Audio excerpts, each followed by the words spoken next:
had new PowerPoint up to do that. Guess I better start using that one. Good morning. It's been 3 days in a row I get to see you. Lucky me. I'll say lucky. Lucky me. What? Yeah, I was gonna say that, but Yeah, you were. We've got a It was written all over quorum, your face. Mike. Just to keep on track, we got a quorum, so the chair will entertain a motion to adjourn from executive session. Motion. I have a first, is there a second? Second. I have a second, I have a first, Mr. Donaldson, and a second. We are now out of executive session, and the committee meetings are set to convene, and we're gonna turn this over to Ms. Taylor for the Rules Committee. Okay, we'll go ahead and get started. Is Dr. Mosley on the line? Dr. Mosley. Oh, is he here? Here somewhere. He held the door for us all. He held the door for us to all come in here. I'll go get it. Yeah, so if you're on the budget committee, that's gonna be held down the hallway, and this is gonna be the rules committee. And if you're on neither committee, you're welcome to run, or So choose. did I read the chart? Am I on rules and budget and chart? No, No. so you would be on rules or budget. Okay, so I thought it was on. Okay, I missed the, I don't have the chart in front of me that you sent out. Turn this over to Mr. Charter's back in here, as I understand. Yes. Dr. Mosley, Sent something out. you wanna, And Helen, do you have any? Discuss it out here. Because I left my iPad. hey, Barbara. Oh, I'm in. How are you doing?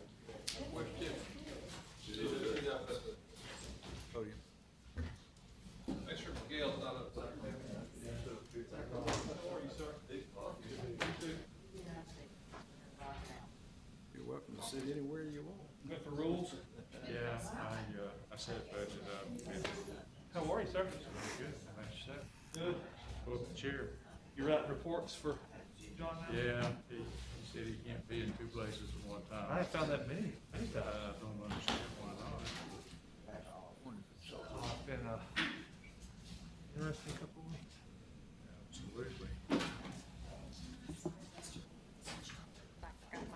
I got it for you. Yes, you are Ms. Soller. Rules. Okay, so I'm Not in budget. here. Yep, rules and charter. Rules and charter. I just looked at it wrong. That's, you It know, happens. it's been Listen. one of those days. It All right, happens. so I'm here. Where am I? I'm glad you're here.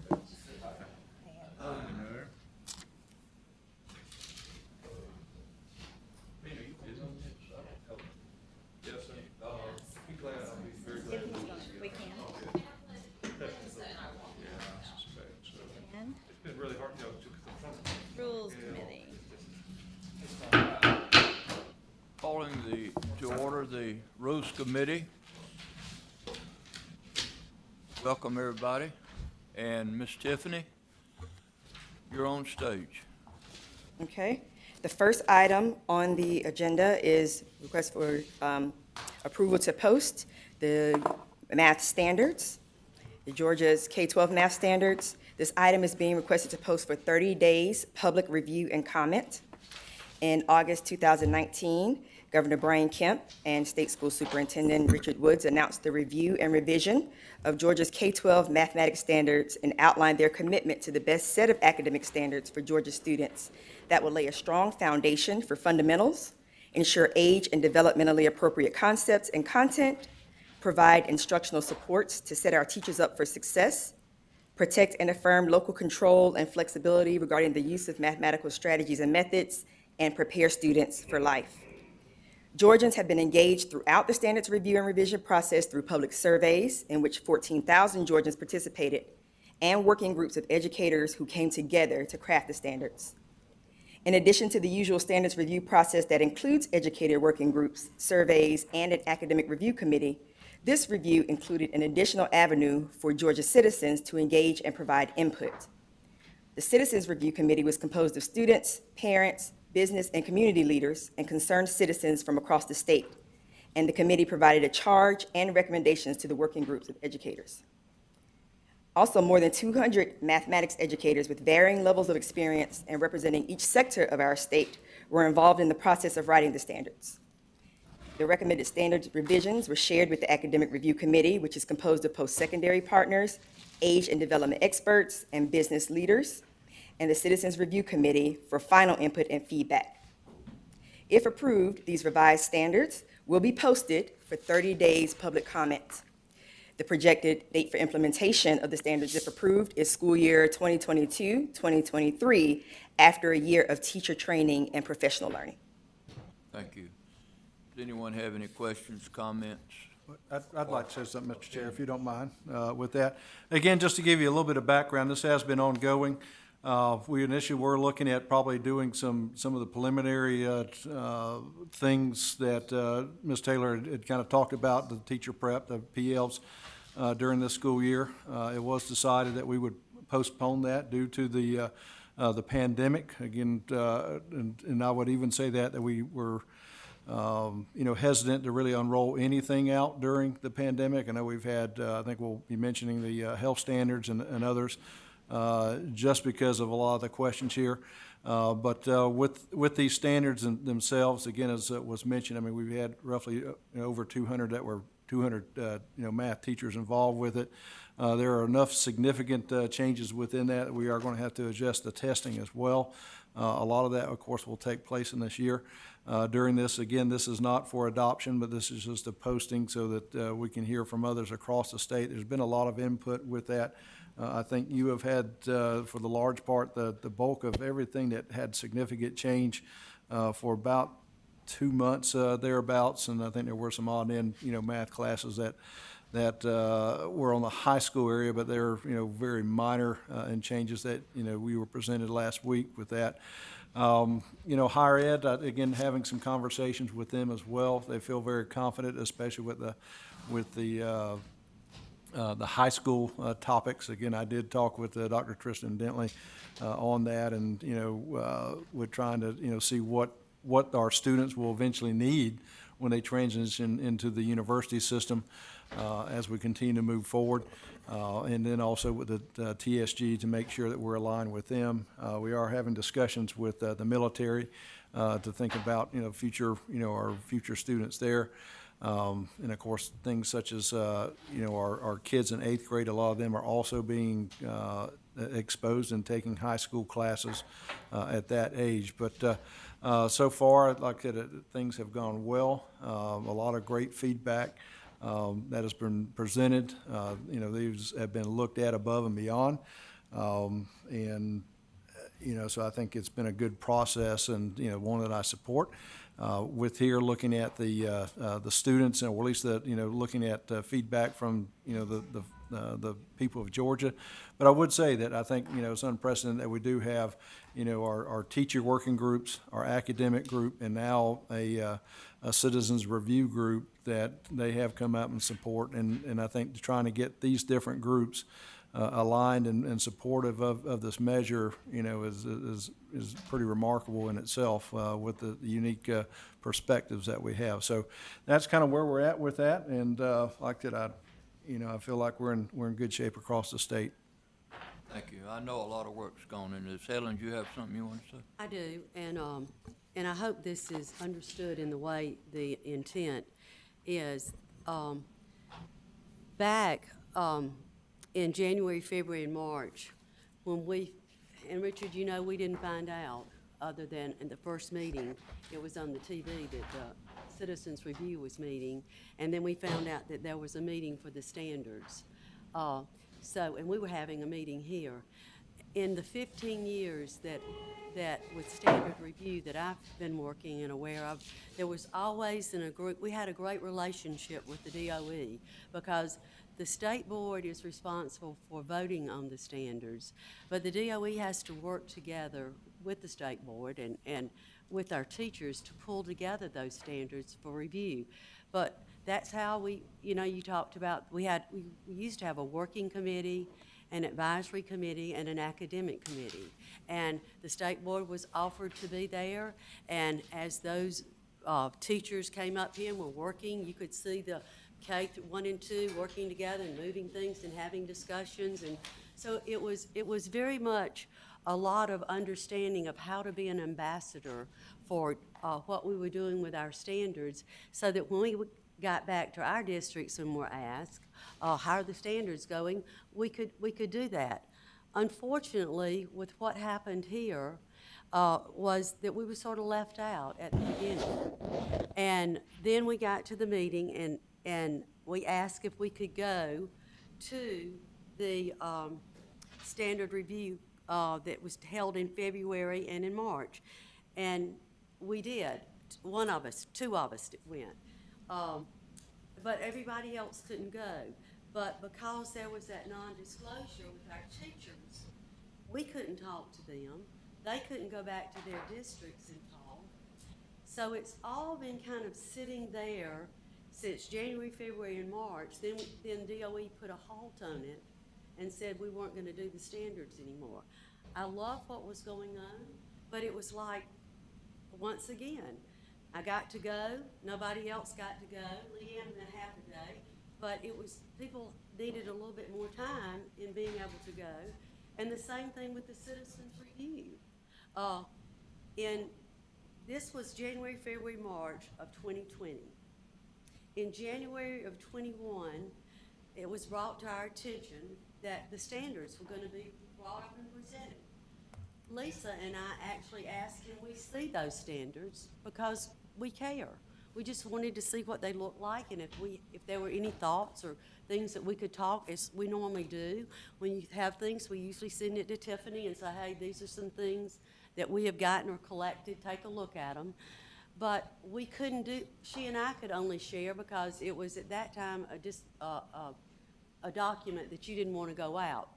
In February, when we came back to the board meeting and the standards were not brought up, I asked if we could take those standards back and show them to a few select people in our districts.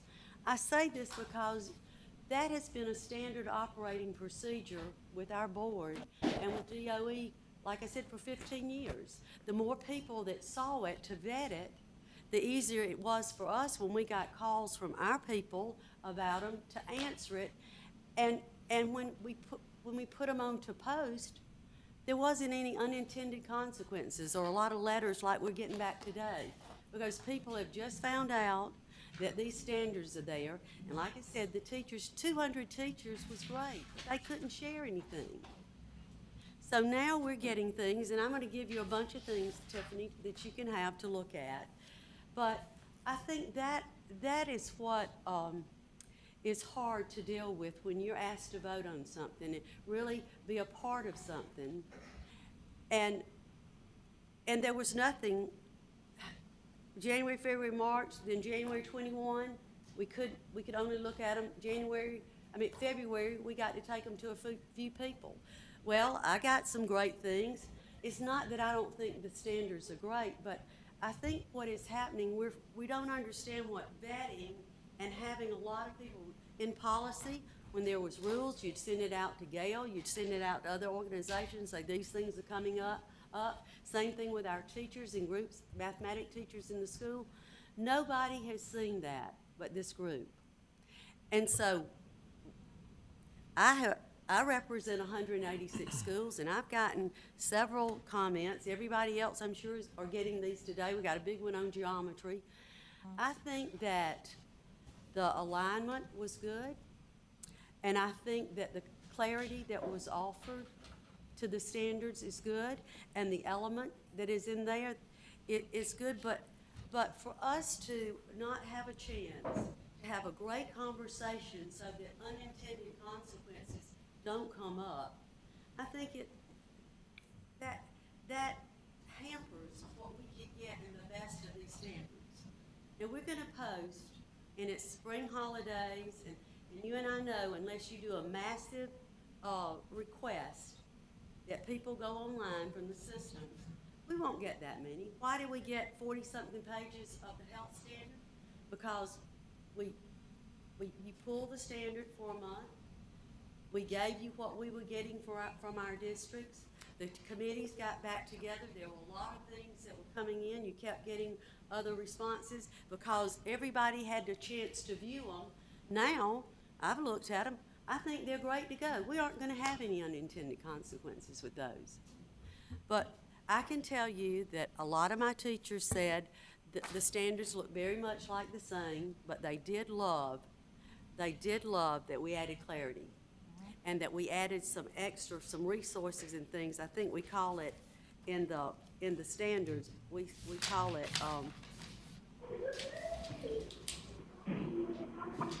give me a second. Your time's running out. You've been muted. To unmute yourself, press star 6. Okay, what we got was, a big idea and the standard. You are no longer And then we got muted. expectations, which were learning, objectives, which were great. And then we got evidence. And those evidence and fundamentals are great resources. They're videos, they're things that explain those standards. And a lot of things that I got from K through 5, there are just a few comments in there. But the unintended consequence that I am hearing more about is that, and this is just something, I'm gonna turn it over, and math people I hope you'll get Megan to send out as many as they did with us, that when they were trying to get us to change the .014, all those to go out. What I am getting now from districts is the fact that 9th grade Algebra 1, the linear equations have been moved to 8th grade. And there's some concern because 8th grade was heavy enough. I'm just sharing this. This that's is fine. to load up. 8th grade was heavy enough. Now we've added more to them. The unintended consequence, and this came from a teacher and a parent, was that if my daughter or son had been in 7th grade and taken algebra, 8th grade and taken geometry, now with the way this is shifted, there might be some fundamental things that they're missing. In saying all of this, if we had just vetted these things collectively together, if we had been at the meetings, if we had heard from the working groups, if we had heard from the academic review, which had been standard normal procedure, people would come in and talk with us, then you buy in. You feel like, okay, when I get a phone call from 7 people or 10 people, or a teacher group calls me and said, I want to talk to you about these high school standards, I can say, all right, I have an idea of that. There's a difference in vetting it, like we said with the health standards, and vetting it. These haven't been vetted. And when you post these, everybody should have a side-by-side of these standards. We asked 2 months ago to see a side-by-side, because what that does, it gives you clarity of what the You've been gold muted. standard To was unmute and what yourself, the new press standard is. star So you 6. can see the adjustments. There are 46 standards in Algebra 1, the old one. There You are are no 48 longer muted. expectations, which meant it really hasn't, they're really lower on some. But you can see it side by side, you can see it in the 8th grade math, and they're just a few suggestions.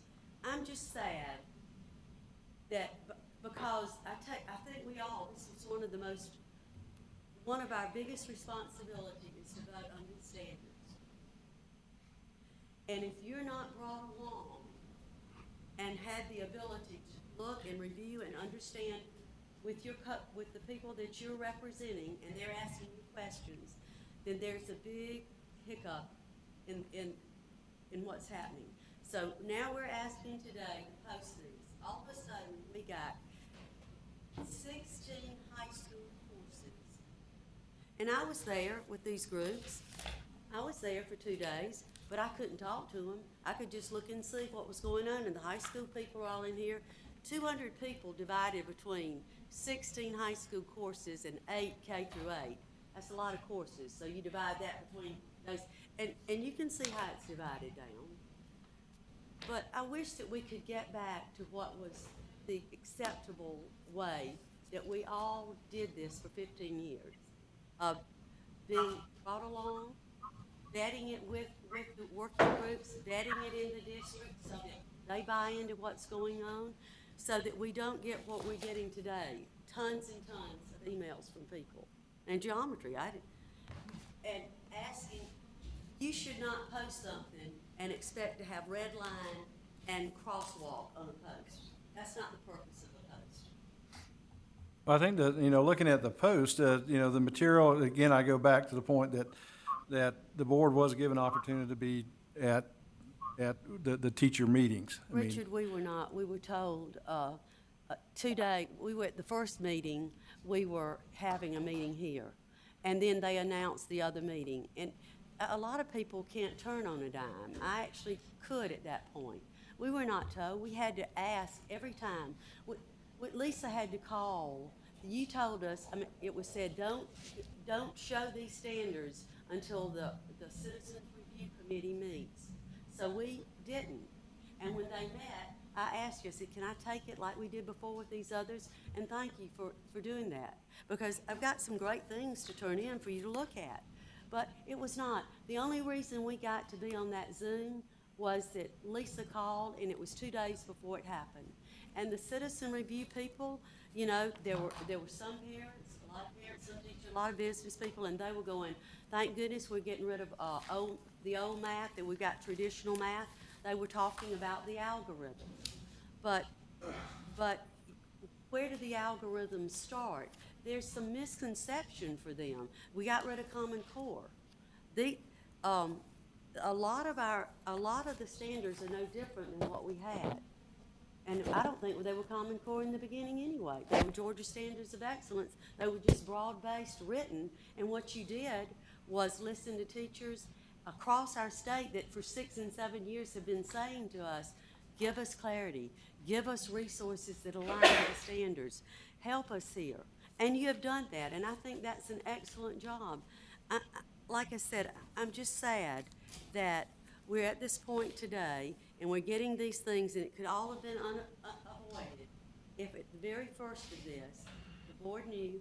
I don't ask questions to do anything but to let you know what I'm hearing from my district that I represent, because I think that's important to give to y'all. And I always bring it to you and show you what we're hearing. And I just hope that we can get back to that. A lot of teachers have marked through in some things and just made some suggestions. Like I said, I like the design of it. I'm sad that we're having to post something that nobody had but a day to look at, and half of us aren't even sure of what it means. Well, I can- again, I would say that as far as the standards, now, they were given, again, a request, and that was about 2 months ago. But Richard, we couldn't do it. We could not do anything. Well, again, I go back, at that point, you asked, could you take it and share with people? And I said, yes. That was February, last month. Last month was the only time that we could share it. And I called exactly who I told you. Well, I'm probably gonna call. I mean, part of it was that, you want to share a document that is not complete. I mean, that, again, was still making changes. When you go and see it, when we go and see it and you have people working on those standards, it's not complete. That was the purpose of it, was to complete a If I standard. could clarify, review. I know that the process looks different, certainly this time, than when we did the revisions back in 2015. That doesn't mean it was vetted less. I think in many ways I'd argue that there was more vetting. In 2015, as you mentioned, we had the public survey that was initially there. We had the teacher working committees, the advisory committees that participated. Here you added the Citizens Review Committee. Back in 2015, you had 49 teachers that worked on the drafting of the standards, and this time you had 262 teachers. You had literally about 9 to 10 teachers that from across the state, in every grade level, and at the high school for every subject area. And not only were they able to provide the expertise for those areas, but they worked closely in terms of the alignment from one area to the next. I think that, there were updates that were provided to the board from August 2019, September 2019, December 2019, February 2020, and then January 2021. And we did share drafts to the board in January of the standards. So I know it looks different, it may feel different in the process, but I'd be remiss to say that there's not as much vetting. And even though if they get posted today, if they get approved, you've got retreat in April, so it's not until the end of May that these come back. So that really does give people 2 months to really look at the standards and see where they are with them and provide feedback. Ms. Allen, you have, Yeah, I'm just, turn up the volume a little bit back there, please. for the podium. I'm just clarifying, because, you know, I certainly feel like we were given opportunities to look, maybe not to be involved in the meetings as much, because that is true about the turnaround time, but isn't the purpose of the posting, and again, I feel like one of those COVID kids, because I came on board right before COVID happened, and then so I've had to like learn as I go in a very different way. But isn't it the posting, that's when this kind of across school system vetting happens? Am I misunderstanding that? You're correct. Again, I mean, the reason behind the posting is to get feedback throughout the state. And again, I'll just use the health as a comparison. We've already reposted, or I think posted, this is the second posting for the health standards. So again, getting that feedback back, and again, that's why it was delayed. And then again, we made changes with that. Be honest, when we look at everything you've requested, I mean, if there's delays, then we've always honored that. When you talk about now whether these standards are different, I mean, I would say they are significantly different. We are having to change the testing. When you look and going back, you know, to say that we had Common Core, I said we did have Common Core. And I can justify that based on what we had, based on our Race to the Top application, in which we as a state chose option A. And again, that option A locked us in to have something that what we know was Common Core. We did not have flexibility. The only thing you could do was actually add and change 10. And I know that because that's when I came on board. And so, you know, as we look at the process, talking about the non-disclosure, well, that was even set up by my predecessor. When you look at the English language arts standards, again, this is something, again, we've discussed before, and I think it is trying to, you know, protect individuals that are out there. Well, and so also that they not are having a lot of different drafts out there. And this has changed. Again, I'll be honest, when you look at the first draft, I mean, things are evolving. And like I said, I can present you just continuous drafts, but I would say that, you know, this has been a lot of work behind this. It's been a lot of work in which we've met. I mean, I met with different groups to say, you know, trying to talk, and to the point that, you know, talking with USG, I mean, I had a private conversation to say, listen, what does this look like? Are we online? And because I had to get some clarity on that. And this is the time that, you know, again, presenting this to you as the board, again, with 2 months to be able to look and have that, I'd said, because that, again, we have not changed that document since that time. And we're going to be looking at this and this presentation. I assure you that we will get lots of feedback. We're going to push this out, and we will continue to see that as we move forward. And, you know, this is, again, not for adoption. This is just to get feedback so that if there are changes, I mean, you have brought changes and requests and thoughts, and I said I would continue to encourage people to do that. And, you know, and I think, again, my role is that now I'm bringing this to the board. I mean, like I said, these standards do not go forward until I make that presentation and that I felt comfortable with. They are significant enough. I mean, you look at math, yes. I mean, 2 + 2 will always be 4. I mean, there are things that we are going to look at, but I think the progressions, the looking at the language, really, you know, allowing people to ensure that they fully understand. If you want to use the traditional algorithm, please go ahead. Our methodology, like I said, I want you to get math right. You know, and not be close. You know, the example I've always given, I look at these buildings around here, engineers need to be precise. They don't need to be, you know, almost correct. And so I think that involving, I said, I know that Chairman Sweeney was at, you know, the academic review. Now, as far as the, you know, citizen review, that was set up by the governor. That was something new that you know, he set up, and so I'll kind of lead that to his discretion on that. But I, you know, feel the process has been good. I think it really has. I mean, when you look at the vetting, because I'll be honest, when I first came on, and the access and everything I was given is nowhere near what was here. And so I think that you know, by comparison, the number of people that have been involved, and I think there's proper steps. Again, I just don't want to give out something that is liable to change.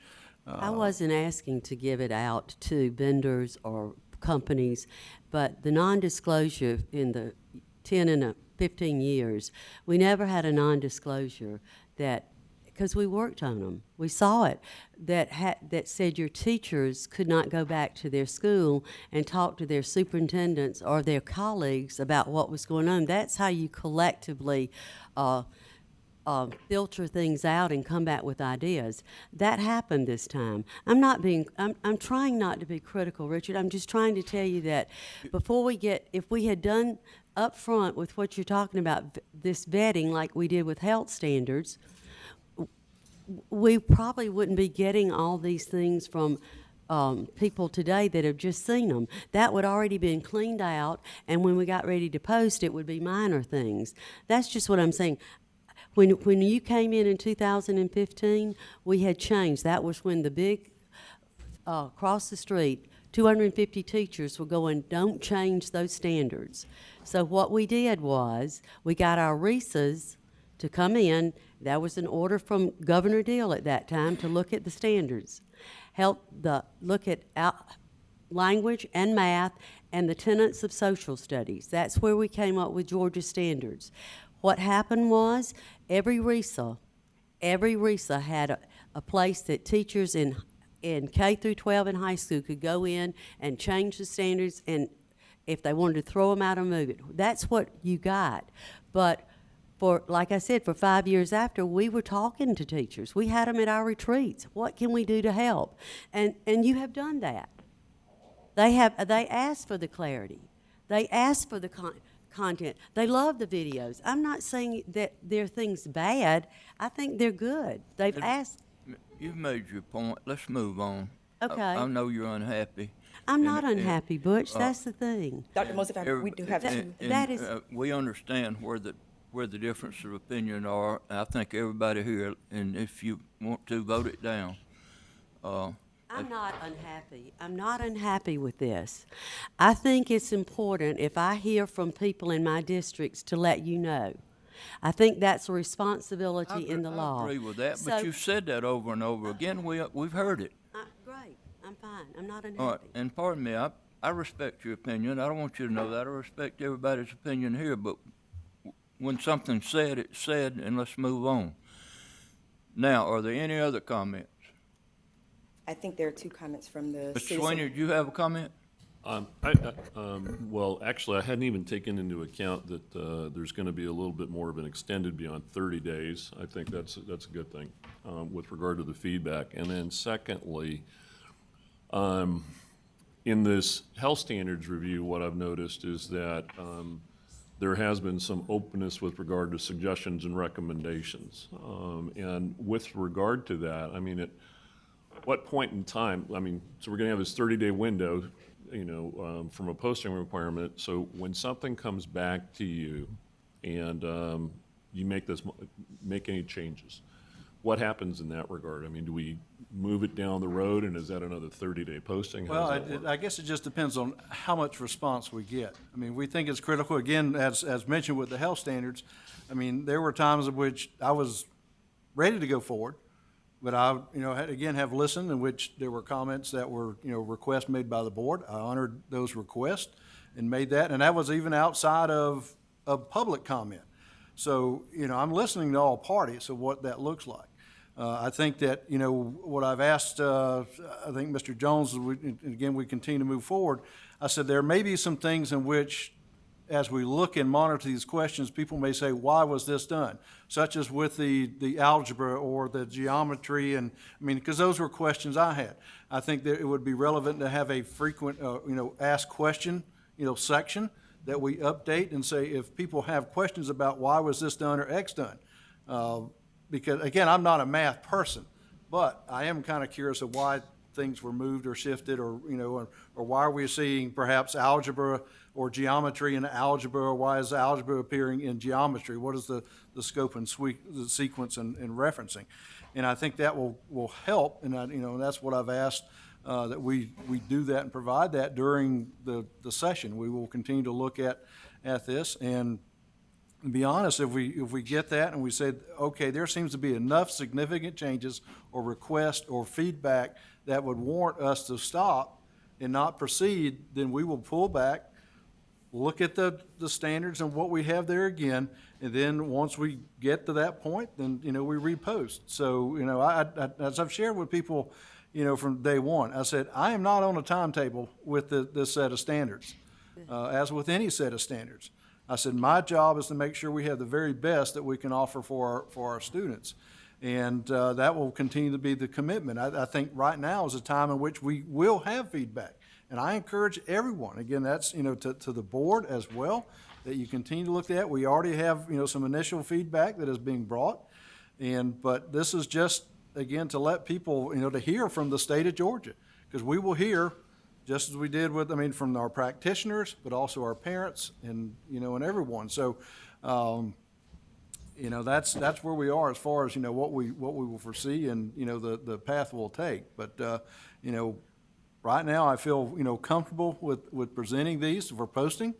And, and that is my request. And, but, like I said, there may be things that as we look at the posting and get feedback that maybe it's something we didn't see. And so that's where we are. Any other comments? Ms. Kennemore? Just want to know, what type of avenues are you going to use to push it out? I know we're going to send it out to, if they are posted, to RESAs and... Yeah, all the education groups, our RESAs, we'll use the DOE. We have, teacher listserv in which we can go directly. We'll send it out to our superintendents. It'll be on our Facebook, site as well. We've asked, people within the citizen review, they have different contacts. That's business and industry that we're talking about. We'll be glad to reach out to our USG, TSG partners as well, that with their, professors and individuals, again, that we want to make sure that with the high school that they see the format. So, and for, our education colleges, they're the individuals that have, they're training our teachers. So I think that has to be aligned as well. So, we'll blanket the state as well as we possibly can. Because I think the more eyes that are on the standards, looking at them, the more comments we will get and the better they will become. I agree. Again, I think that, there are, definitely good job here. Again, I said, I'm good to a certain degree with math, but if you want me to do calculus and trig, I'm not the guy that you want to, pull on. But I think for those, and again, it's looking at teachers, I think there were a lot of things you look, there were things perhaps shifted. And again, every time you add something, which again, I know that probably initially fourth grade looked like, man, third grade and fifth grade are dumping on us because we're the middle child. And, but I think it is trying to find that scope and sequence and say, can we cover this? And I would tell people, not just can we cover the content, can we learn the content? That is more important to me than anything else. And during this portion of time, like I said, I invite every Georgian to kind of look at this and see, are we close? Did we need to change some things? Can we cover? Again, just talking with USG, they had some concepts in which they are actually changing the way that they think and they process this. So that was some interesting feedback that probably our high school teachers that's why I go back to the frequently asked questions. Okay, and said, I understand why this was done because of the comments that came from higher ed. I do think, I'm sorry to cut you all off, I think Okay, there are some anybody comments else? online for the standards. I want to make sure we don't miss that either since we're in the room. I think from the Citizens Review Committee, Mr. Yes. So we have Mr. Russ Cook, or Dr. Russ Cook with the Carl Vincent Institute that's joined us virtually, and we also have Dr. Jim Arnold, which is a former superintendent, but I'm sure he likes the title of grandpa even better than that other title. So we have them joining us today. So I know their time is valuable, and I know this committee ends in just about a half hour. But Russ, could you just give us a very brief overview of just the citizens review process, and then Jim can provide kind of a perspective from a participant. He served on the citizens review. I think you're muted, Russ.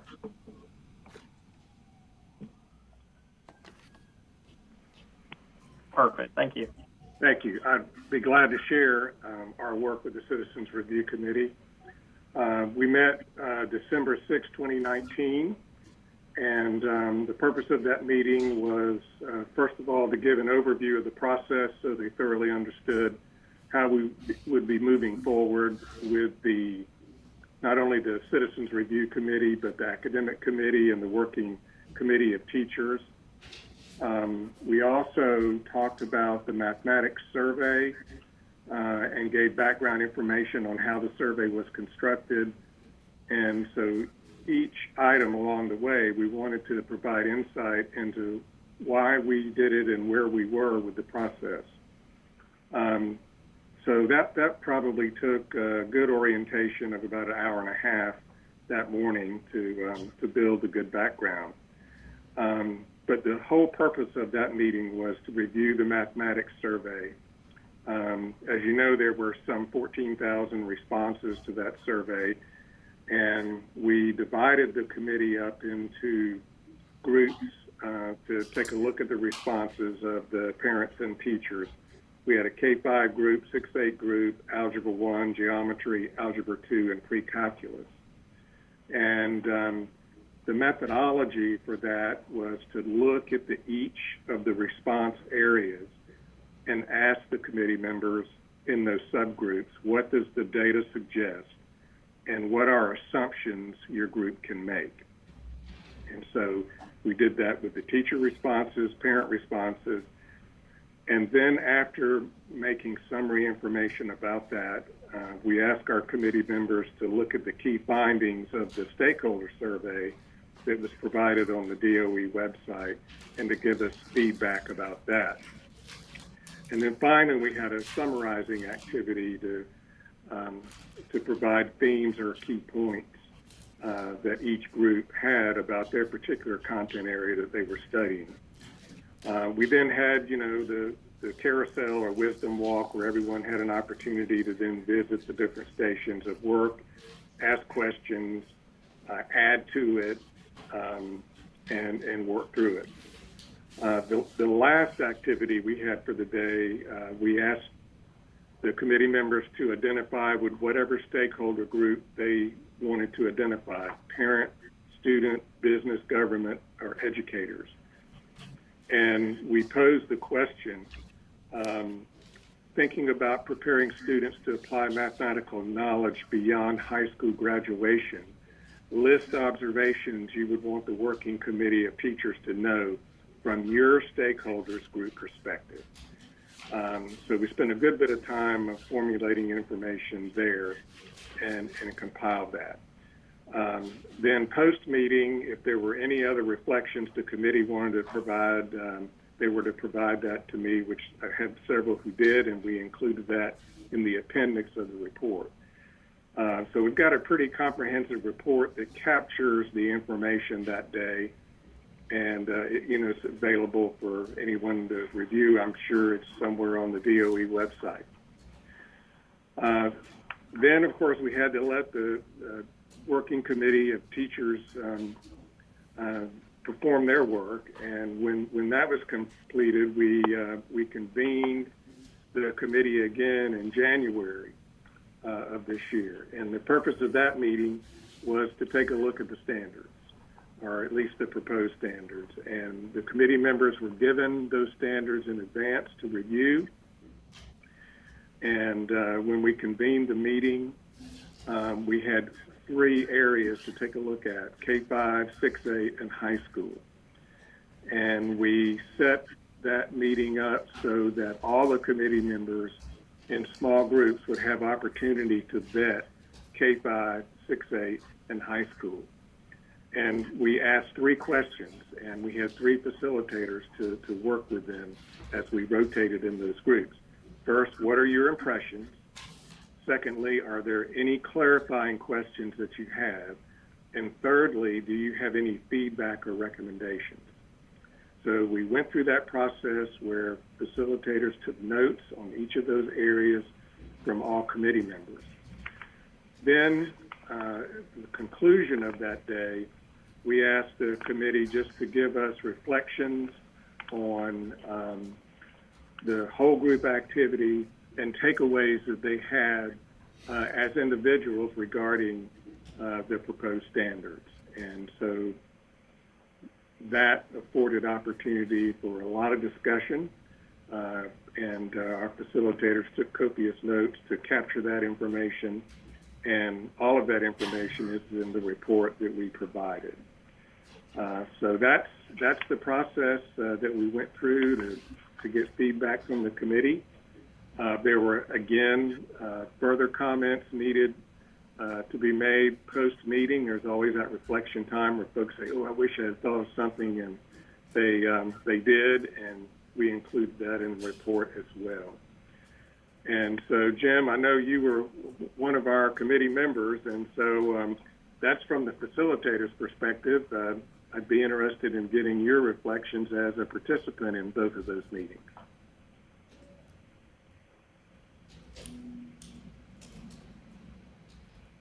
I think you'll have to unmute just like me. There we go. How about Right. that? Yeah. I appreciate the opportunity to be here today. I started teaching back in 1974, and been at this for a while and been through many curricular revolutions. I have grandchildren in the 11th, 9th, and 2nd grade in Georgia Public Schools, so I have more than just an interest in this process. One of my grandchildren asked me a couple of weeks ago if it was hard to teach back before we had electricity, and I assured her that that was not the hard part. The hard part was having a cell phone that was attached to the wall and we couldn't carry everywhere we went. I don't think she believed me. I've been through, like I said, a lot of curricular revolutions, and Common Core is just another one of those grand ideas that was supposed to solve a problem that it actually, in fact, made worse. I won't go into the illegality of the entire process or the fact that we got rid of a perfectly good process in a rush to adopt a hastily written national curriculum written by a guy named Dave. But this process has some features that are pretty rare in education. And one was that it involved a great deal of planning and common sense. And the other is that teachers were involved in the process from the very beginning. You don't know how rare that is. And from somebody that has been everything from a classroom teacher to a school superintendent, I think I can speak with conviction on that point. The teachers used the stakeholder survey. They fought through suggestions and revisions and created what seems to me to be a seamless process from the lowest grades to the highest. And after they whittled it down and combined and made sure what they were asking teachers to do in the classroom was compatible with the time that they had to accomplish their goals, then the Citizens Review Committee got to look at the proposed standards. Now, I think I was chosen for this committee because I have been a vocal and constant critic of Common Core. And I think Superintendent Woods knows me well enough to know that if I didn't believe in the process, I was going to let him know about it. These are indeed homegrown standards written by Georgia teaching professionals and business persons, parents, students, and grandparents.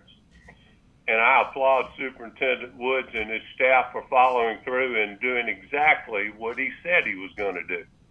I imagine that there are going to be some changes to these standards, but I will tell you that they will return a good degree of sanity to the teaching process for teachers who have struggled, especially in the last couple of years. And I can't support these standards enough. I believe in them, and I think they are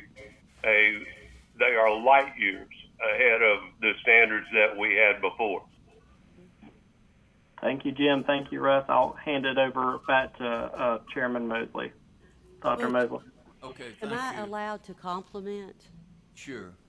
because I was a part of that, the very last thing that they were saying. And I think I have never said anything was wrong with the standards or the content or anything. I just was asking that we be brought along to make what was done with Russ at that meeting. I thought it was great. We actually asked Chairman Sweeney to bring some of that group here and talk with us. We thought it was an excellent process. So for anybody to think that I'm not happy with that is wrong. I'm a teacher. I like the clarity. You disagree with the process, not the product, is what you're saying. I'm not just, I don't, Be brought along the way as the standards are being brought together and revised. And I think everybody heard that the first So time. we can all be a part of the committee meetings and everything. That's what. Well, I don't know. I would the like to difference. compliment- There's a fine line between involvement and micromanagement, and I don't know where that. We're not micromanaging. We just want to be a part of the I didn't process that's say you going were. forward. I said there's a fine line And we between just it. want to make sure that we are able to share that to the constituents that we Yes, ma'am. represent going forward. So that's all I want to know. Everybody on this committee has heard that, and I agree. Any other questions? well, I want to thank you, Richard, for allowing us to be able to take these to the people and you understanding what we're trying to say. And I look forward to hearing from the teachers in the group, and I look forward to these standards because as I said, I'm a teacher. At least there are teachers here, and I think they are going to be light years ahead. And I was glad I was on this citizens review that day because I thought it was an excellent process. So that's a compliment. Okay. Yes. And actually, we can, again, continue with the further discussion with what that looks like. I think the Ms. Taylor's part, it may look a little bit different, but I think to me, it still circled back to where we are, and it gives everybody their time. And that's where I think we are at this point in time. I mean, so. And I commend you because you've always been wanting to listen and to hear what was going on. When we sent you papers like this, you took it to heart. So thank you for that. So if there's any other misunderstanding, Butch, I want to clarify that. The only thing, when you move forward. There's no misunderstanding. Okay. Hearing no other comments, this will be moved to the consent agenda tomorrow. Item number 2, Ms. Taylor. The next item on the agenda is a request to approve to post artificial intelligence career pathways. So this item is also being requested to post for 30 days, public review and comment. Through completion of the locally developed career pathway course process, Gwinnett County Schools, along with multiple local and regional businesses, industry partners, and post-secondary institutions, collaborated to create a secondary career pathway designed to help students transition smoothly to a post-secondary credential or into in-demand artificial intelligence career. The development team, which included local and regional industry partners in the fields of artificial intelligence, machine learning, data science, and programming, along with the co-directors at the Artificial Intelligence Institute at the University of Georgia, the head of the Computer Science Department at Georgia Gwinnett College, and a researcher in the Advanced Technology Development Center's Innovation Center at the Georgia Institute of Technology, work to determine appropriate course content and technical skills for students to master and prepare for entry-level jobs or post-secondary additional training. Collectively, the 3 courses and technical skills covered are designed to prepare students for a credential of value in data science or programming. And I believe we have some members here today that want to speak to this pathway. I'll let John come.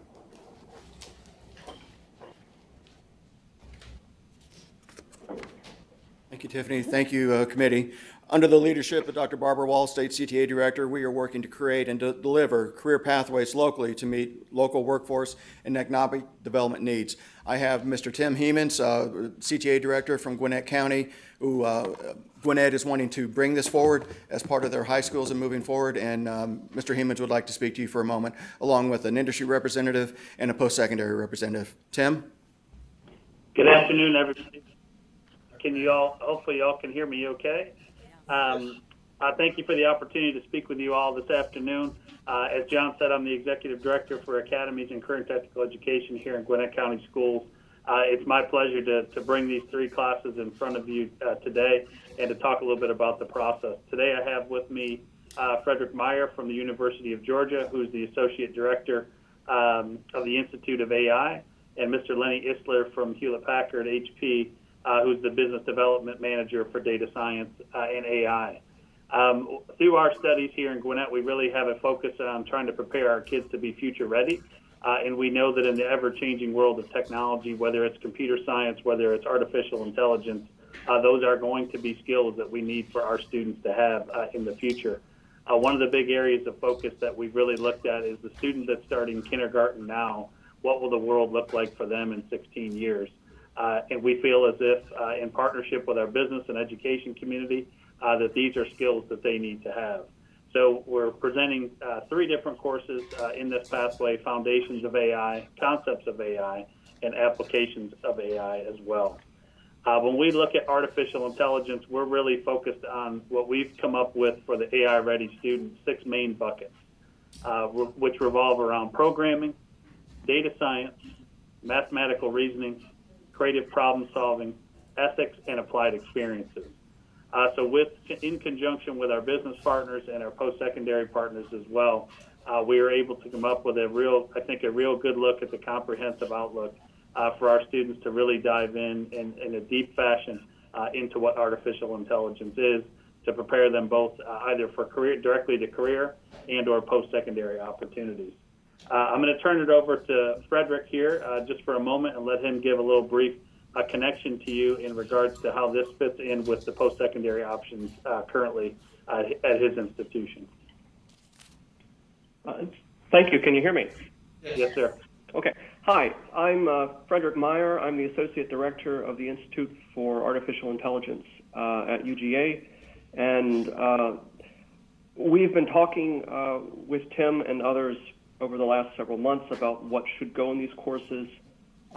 It's a rapidly changing field, but the Institute for AI is a interdisciplinary institute at UGA, and so we have interaction with people from many different fields, and we're connected to many different departments. So there's a real need for artificial intelligence skills in many different departments. That's something we're definitely seeing, and it actually the skills that are needed are quite diverse, and so having courses at the high school level is really important. And what we tried to do is just articulate what skills are currently needed and what we foresee will be needed in the near future. So that's essentially all I have to say. And now, Lenny, if I could call on you, Mr. Lenny Isler from HP. Lenny, if you wouldn't mind just giving a little background on some of the work that you do, but how you see this being a potential impact for the business community would be great. Yeah, thanks a lot, Tim. So my name's Lenny Isler, and I'm the Business Development Manager for Data Science and AI for Hewlett-Packard. I sit within our Advanced Compute and Solutions Center in Colorado here in the U.S. I have seen, in my time with Hewlett-Packard, as well as my time in technology, which is about 15 years now, I have seen just a steady growth of data science and AI within all industries.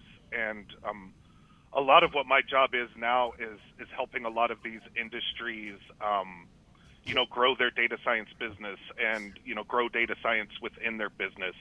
And the one thing that I see is a need for people that are familiar with data science and AI.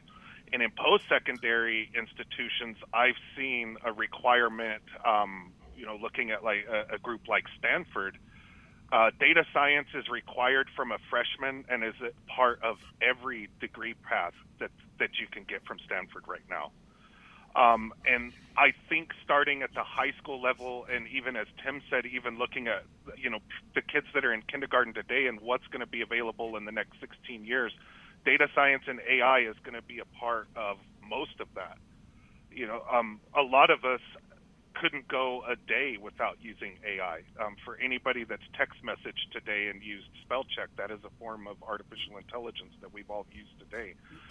So I think it's a great idea for Gwinnett County to really take a lead in this and really look at what the needs of those students are going to be moving into the post-secondary world as well as into the job market. A lot of the customers that I talked to today have a real need for finding people within data science and AI, and they ask me a lot, you know, where can we find people to do that? I'm working with the community college here in Colorado, connecting businesses with them. They're doing some certifications within data science and AI, and you know, helping students get directly out into the business field. So I think it's a great skill for our students to have. I see it on a daily basis from my job position, and definitely throughout the world, all of the businesses are definitely moving in that direction. And I think this is a great step to take the students of Gwinnett County and put them a step ahead of you know, other students. This is definitely going to be a value add for their education. Thank you, Most thank you, definitely. Lenny. Thank you, Lenny, for that. Appreciate it. And really, to just kind of sum up here, so with the connection of our local business partners, our business partners in general, and then those post-secondary institutions, our teachers, our staff here, and the Department of Education, we think that we've put together a good list of core standards to complete this pathway. And we really, truly see that connection to the job opportunities out there for our students, both right here in Gwinnett, also in the metro area, and then also nationally and worldwide, kind of like Lenny just mentioned as well. The current job data is showing significant growth with our partners from our Gwinnett Chamber that are able to showcase this data for us, that the jobs are there and the jobs are increasing, and we look forward to those jobs even increasing more as time goes on here. So thank you for the opportunity today to chat about AI and tell you about some of the great work I think that's happening here within this team. Thank you. Any questions, comments, concerns? That's an exciting pathway, and John, you've put together all the right people in there, so thank you again. I guess I can say that, right? Am I? And Dr. Wall. Yeah, and Dr. Wall, yeah. Any others? Hearing none, we'll move this to consent agenda tomorrow. Item 3.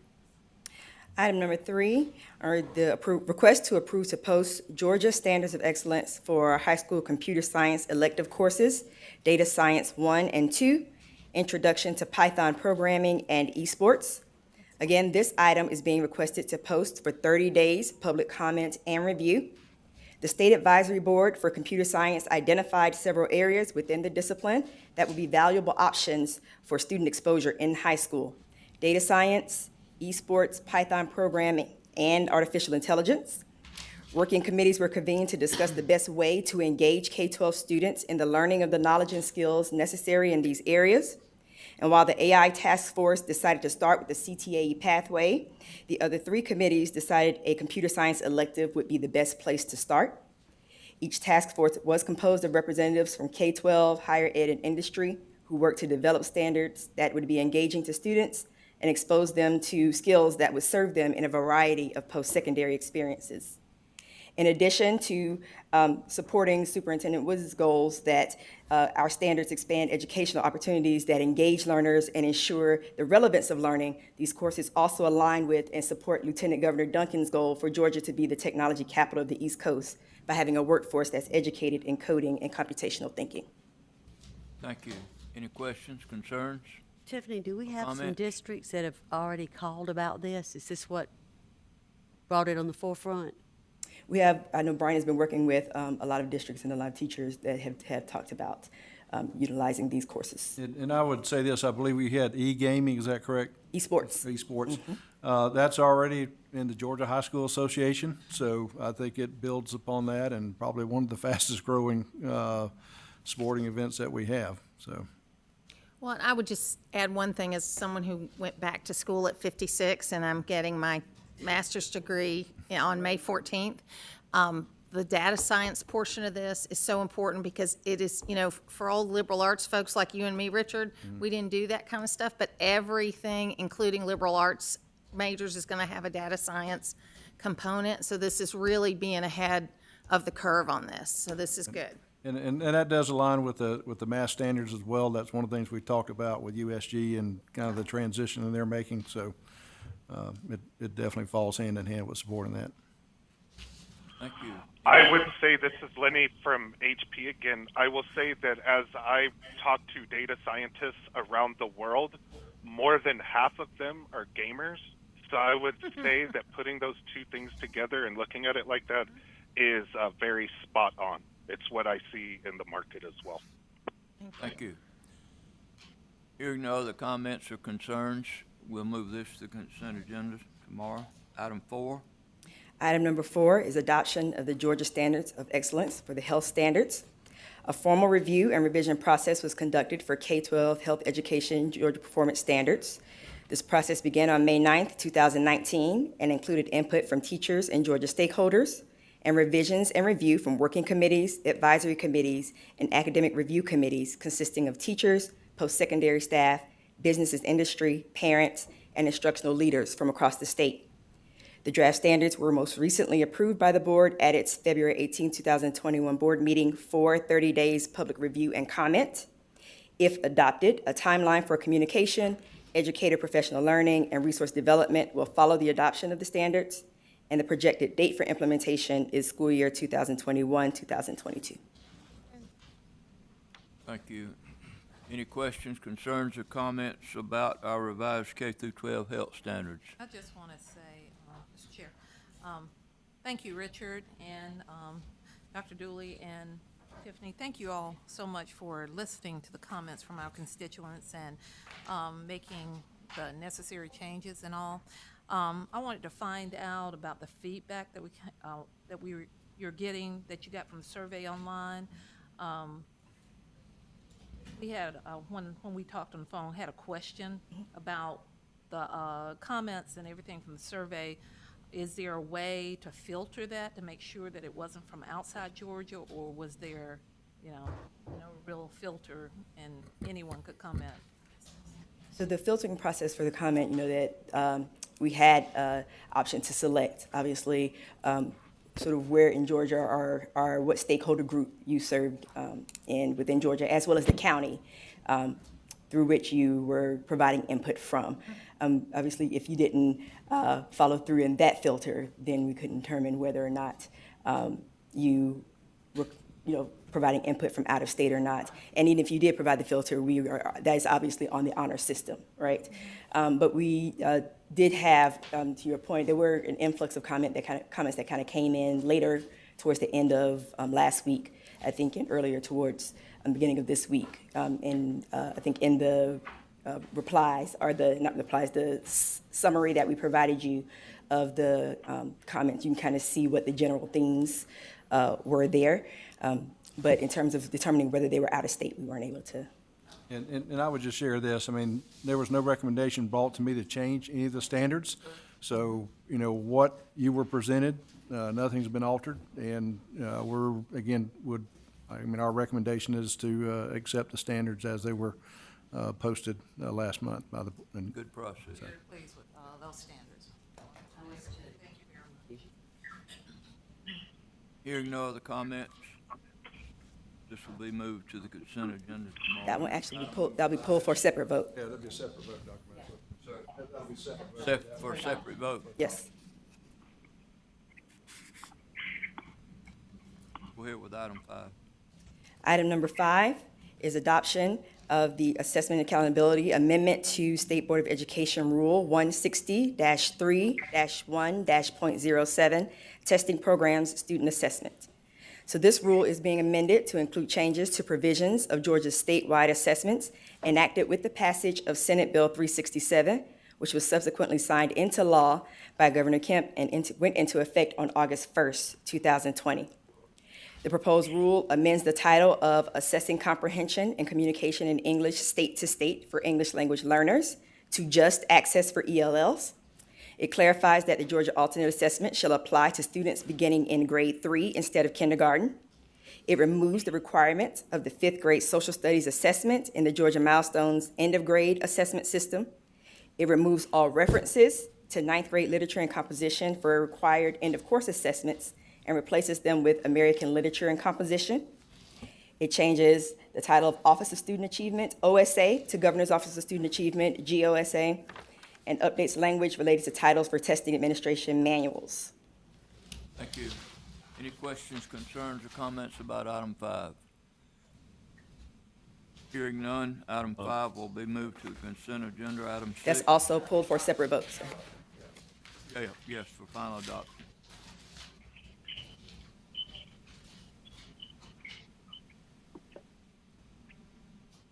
Item 6. Item number 6 is adoption, amendment to State Board of Education Rule 160-4-2-.34, dual enrollment. So this proposed amendment will introduce definitions for the following term: eligible core course, eligible course list, eligible CTAE course, eligible dual credit course, and self-pay dual credit course. In addition, the following definitions will be amended and added: eligible high school students and programs.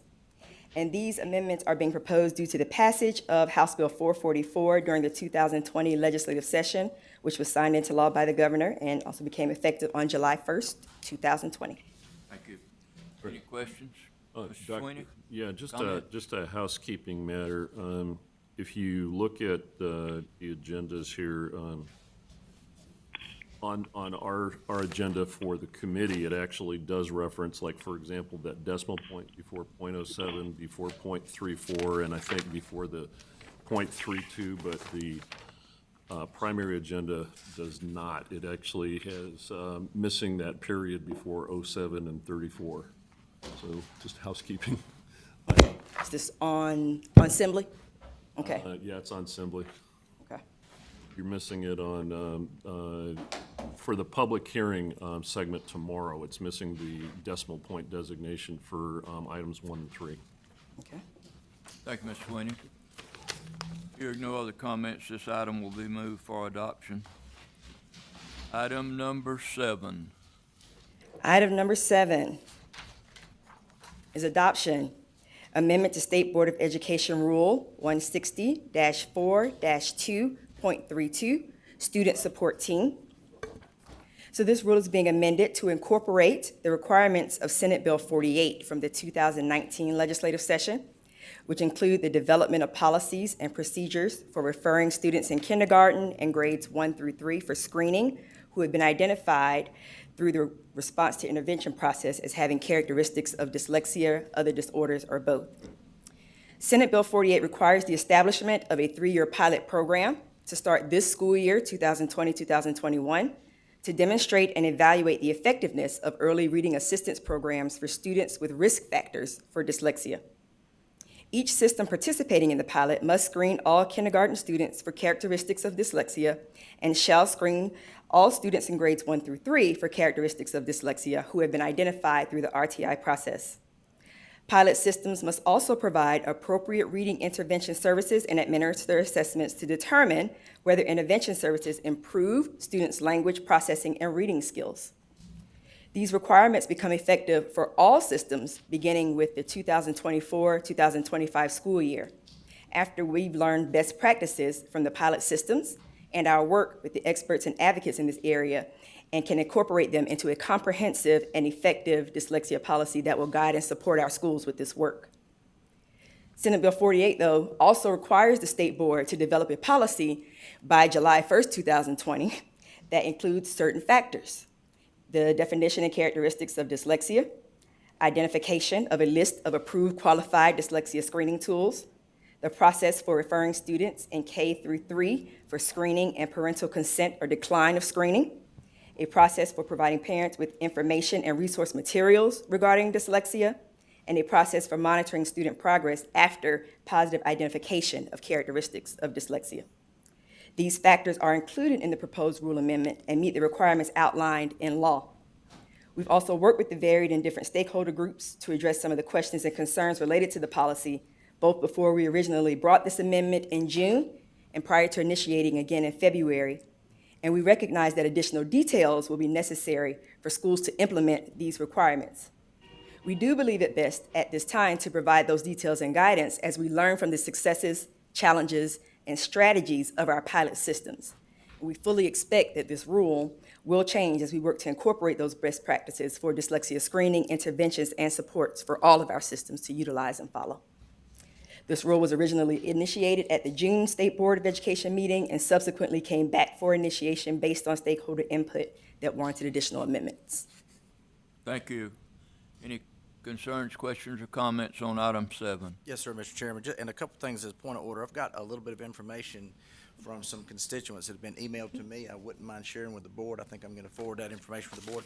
I think a lot of it's just clarification. I know Dr. Dooley's had a team working on this for a while. I got some folks in my area that are on this team as well. And we just got some clarification. I've even got a letter from a professor at one of the universities about some clarification. I think it's just maybe in the minutia, but it still, I think, needs to be addressed before we, I know we've got a time frame too. I just heard you say July, so we've got a time frame ahead of us, but I'd also like to make sure we get that clarification for these folks because I know they're passionate about it because some of these folks actually have the children with dyslexia that are on this team. So, and some of them, information is not just from parents, it's from teachers as well. So I'd like to make sure I get that information, the questions to the rest of the board. And that way they'll have that for tonight as point of order. Is that correct? To be able to do that, to forward an email, public knowledge, of course, about some questions about it?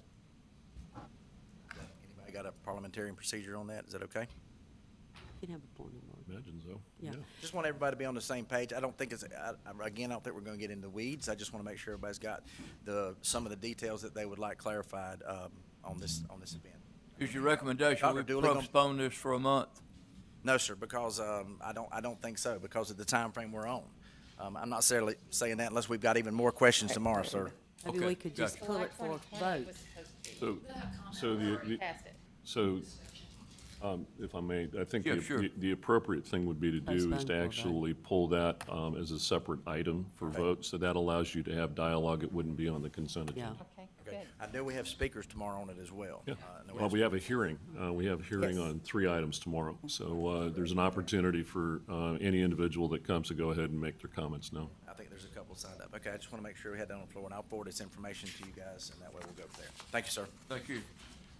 Hearing no other comments, item 7 will be moved to adoption with a separate vote. Item 8. Item 8 is approval of local board governance training providers for fiscal year '22. So the state board has adopted the governance standards for local boards as the basis for local school board member training. In June 2011, the state board adopted a document entitled Training Requirements for Members of Local Boards of Education and Members of Local Education Agencies in response to the passage of Senate Bill 84 during the 2010 legislative session. One of the provisions set forth in this document does require the Department of Education to approve training providers and courses for training credits. The training providers on the attached list, if approved, will conduct local school board member training utilizing curricula aligned with the State Board of Education's governance standards for local boards and will meet identified needs for improvement as submitted in local boards' training programs. Thank you. Any questions, comments on item 7? Any concerns? Item 8. 8, I'm sorry. Hearing none, item 8 will be moved to the consent agenda tomorrow. And does anyone have any other comments they'd like? Can you just review the items that are going to Yes. action and consent?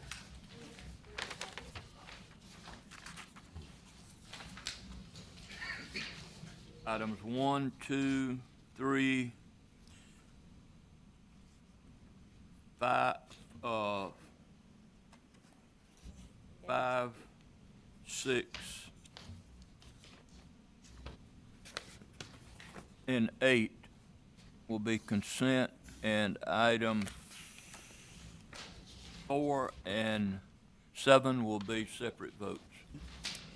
Items, it should be items 1, 2, 3, and 8 should be for consent. Consent, the rest of them are individual. Yeah, Yes. that's correct.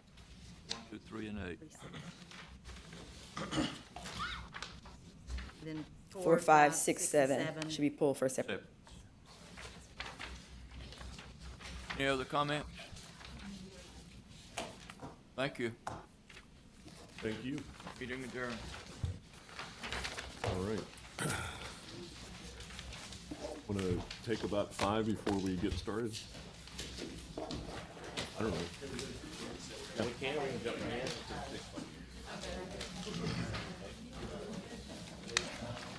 Sit in.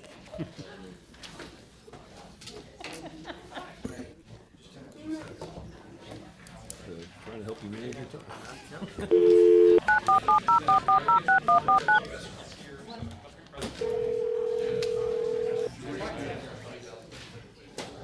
Welcome to the audio conferencing center.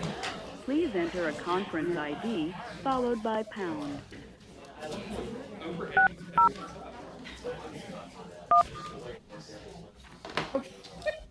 What's that?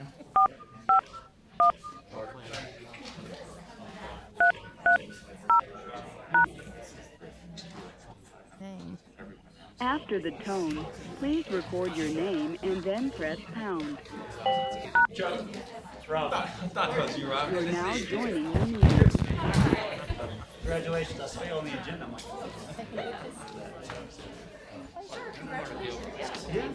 hey, trust me, it's always going to be. I've been here for the other reason. Okay. Right. Okay. Right. Good to get thumbs up. Yeah. How are you? First, good to see you. Chuck. I know, it's hard to make a connection with the, when we know half of your race stuff. Yeah, figured I'd go Brandon, how's everything going? You know, Stan, do you know you're Sean? I'm sorry, trying. I wish I ran every day. I was trying to get it in.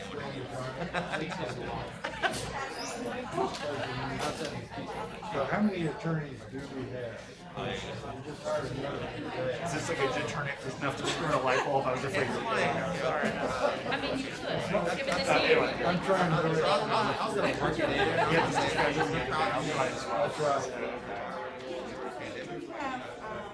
Hang our hat. Well, one other. I guess it's the JPS. I should be able to get down there. Okay. Stacy. Oh, yeah. Should we get a shorter amount? Oh, okay. Right. So,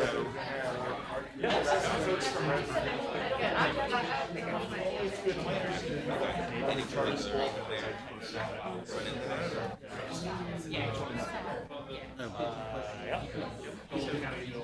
The board member is the chair of the charter committee. it's nice to meet you. She's the principal of elementary.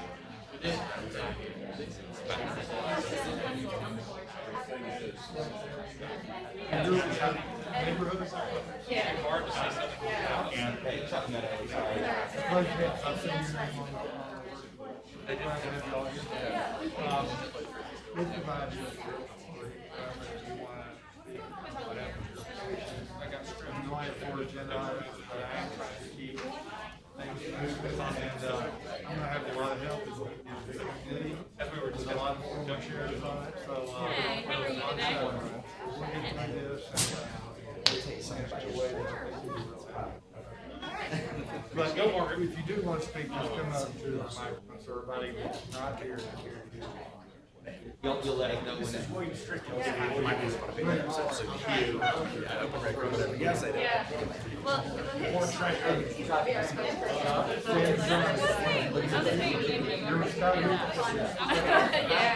We have not tried that. I think we should have. I think we should have a tile after US.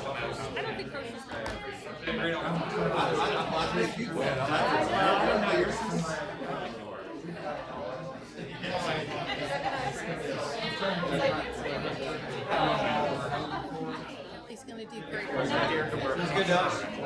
Thanks for being here. I meant to call ahead and ask if you were ready. Your principal. I feel like I need to be on that side. Yeah, well, you know.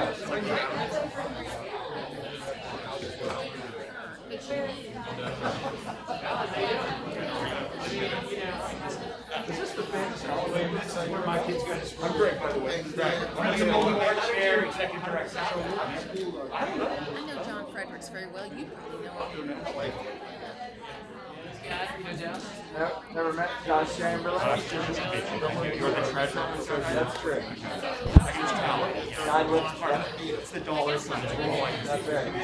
Actually, I will say this, he's the treasurer and he's Excellent. Those are really work well together. not the executioner. Yeah. I cut myself executing someone earlier today. Careful. How the other guy is. Thanks very much. Thanks for the instructions. Okay, very good. And it's strangely the parking lots are just pandemic. I got here an hour. Well, if you ever find yourself down here, I have a space in every Houston, so let me know. Oh, you bet. You bet. You're just telling me.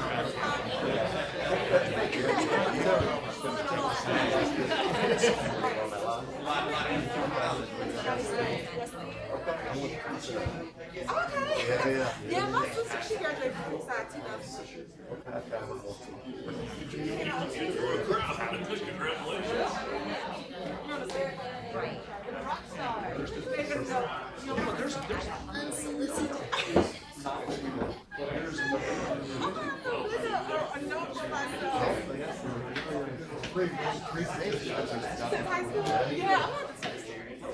it and right, at least the superintendent.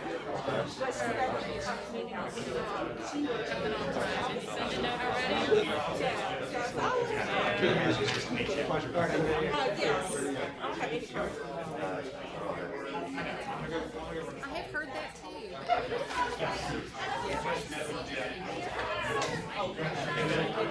I made sure this morning they all received their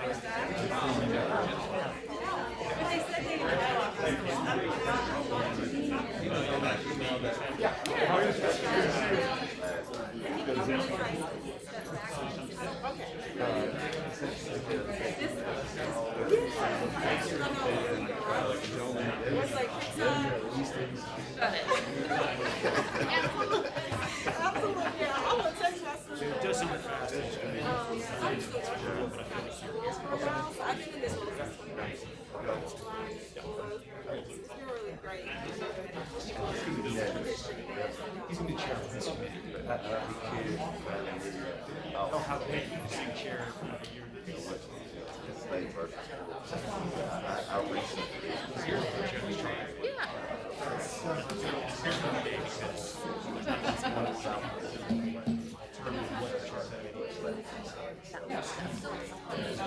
Okay, we're going to start in about 2 minutes, please. So if this the charters and district flexibility committee meet here, and those of you that are listening online.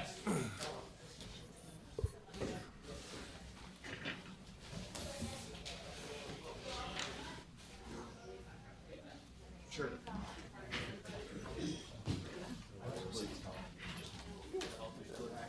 We're going to give them a few more minutes to get the audio working. We're having a little trouble with the audio, so we're going to take just a couple more minutes to get everything connected, because I believe we do have some interested parties that are joining us virtually.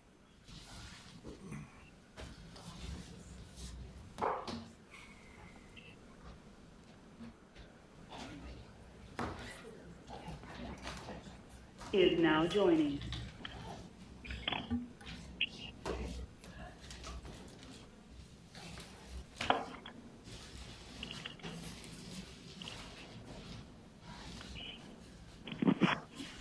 This great activity in high school and all of America is the same. Hello, is now exiting.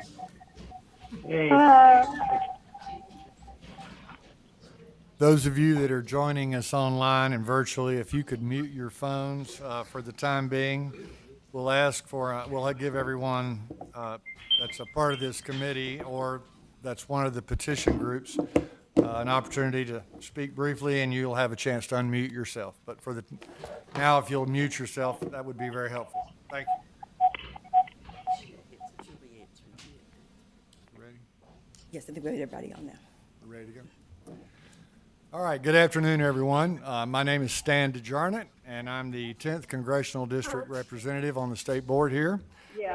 And it is my honor to chair the reconvening of the Charter Schools and District Flexibility Committee.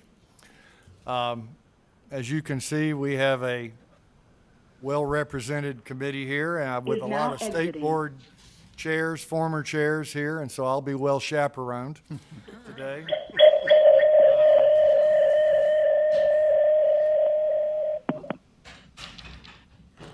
Calling in from a submarine, I think. Is now exiting. I would like to establish a few, I guess, ground rules, if you'll permit that terminology, or some protocols. I know that many of you have, especially the petitioners, this is the hopeful culmination of a fairly lengthy renewal process that you've spent a lot of time and energy on.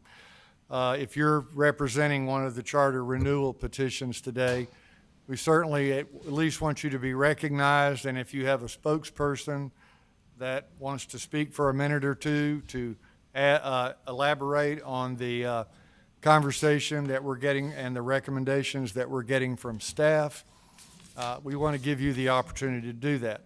I don't think that it's necessary for every representative of each school to speak, but if you can appoint a spokesperson, we would appreciate it, and we would like to hear from you. And then I'll certainly entertain questions from the committee members. I'm aware that we probably have some other interested parties in the room, and you're welcome to listen. And because we have a fairly short agenda today, and don't want to rush through it, but do want to move through it in a timely manner. So with that, Dr. Taylor, would you, let's start with item number 1, the charter renewal for the Atlanta Neighborhood Charter School. Yes, for this first item, Atlanta Neighborhood Charter School, ANCS, is a kindergarten through 8th grade local charter school authorized by the Board of Education of Atlanta Public Schools and is seeking a renewal for a 3rd charter term. ANCS has approximately 620 students. Its elementary school population is 6% economically disadvantaged and 2% English language learners, with a middle school population that is 10% economically disadvantaged and 2% English language learners. ANCS's essential features do include the implementation of a constructivist instructional model, a fully integrated social emotional learning environment with a focus on conscious discipline and small class sizes. ANCS was approved by the Atlanta Public Schools Board of Education in January of 2021 for a 5-year charter renewal. And they also have received review by the Charter Advisory Committee, which recommends a 5-year renewal as well for them for July 1st, 2021 through June 30th, 2026. We do have representatives from ANCS here who would like to speak to their renewal. Thank you. You'll please just tell us who you are, and please. Good afternoon, esteemed members of this committee, and we appreciate the opportunity to be before you today. My name is Chuck Meadows. I'm the Executive Director of Atlanta Neighborhood Charter School. I am joined today by Dr. Kristen Frenzel, who's our board chair, and Laura Zelsky, who's the principal of our K-5, our elementary campus. Don't want to add much or prolong the time. We are excited about entering into our 3rd charter term, emphasizing closing gaps. In our charter petition, you'll see how we address some of the goals that were set in our current charter and how we are working on closing gaps in our upcoming charter as well, both in terms of achievement, focusing on some of the core tenets of our curriculum and what we feel is a unique offering in our community to the students in our neighborhoods, but also closing the gaps in terms of representing our surrounding community. And you'll see some changes in our lottery preferences to make that happen as well. I'd be happy to address any further questions you all might have, but thanks for this opportunity, and we look forward to your favorable consideration for another 5 years. Thank you. Any questions from committee members? Ms. Kennemore? Dan Biner. Hello, Mr. Meadows. Thank Hello. you Is now joining. for coming. Could you please define conscious discipline? I see that. Absolutely. I'd be happy to elaborate. It's one of the Is ways now we focus exiting. really on the whole child. You'll see that mentioned in our mission. So not just the academic rigor that you as a board hold us to, but also social, emotional, and physical well-being. Conscious discipline really focuses on students using what we refer to as the executive function in their brain in terms of resolving conflicts, in terms of managing their own emotions, and inspiring positive interactions with others. It's amazing to see it at work. We teach really from that kindergarten level, taking a step back from a heightened moment and taking time to breathe and reassess and reconnect with that executive state and really be responsible for managing their own emotions, which really governs their interactions with other students. We feel as though that goes a great length into supporting some of the statistics you see. We have very few suspensions or detentions or other types of disciplinary actions because teachers are equipped with this conscious discipline framework and teach the students the same way, and really those conflicts are managed in between the students without us having to take further action. So it's something we use from kindergarten all through the 8th grade, and really holding students accountable for their own emotions and helping that to govern their interactions with other students. Personal responsibility. Absolutely, that's a huge part. Yes, ma'am. Thank you. I just want to make sure. Didn't want to assume. Any other questions from committee members? I know that Mike Royal, one of our committee members, may be joining us. Mike, are you on the line? He says he's in, but he's on hold, I think. They just texted, said he can't, somebody needs to let him in. Oh, he's in this, yeah. Said he's in, but he can't hear anything. We're trying to get Mike Royal connected to the meeting. Ms. Zoller. So I heard you mention you have a lottery system, and I had read about that. Obviously, I think one of the things I think about in the broader sense is that you have that buy-in from the parents and the community because they wanted to be there, right? And it's so not only in the discipline factor, you have that factor that plays into it well. And this is not something for this committee, but just something to think about. We got to figure out how to do that in the broader way, because having parent involvement is really the key to the success of the student. The teacher's important, the principal's important, but when the parents buy in, it doesn't matter if the parents are well-educated or not. If they buy in, their kids are going to do better. That's right. Absolutely. Any other questions from committee members? Mike, are you able to join us yet?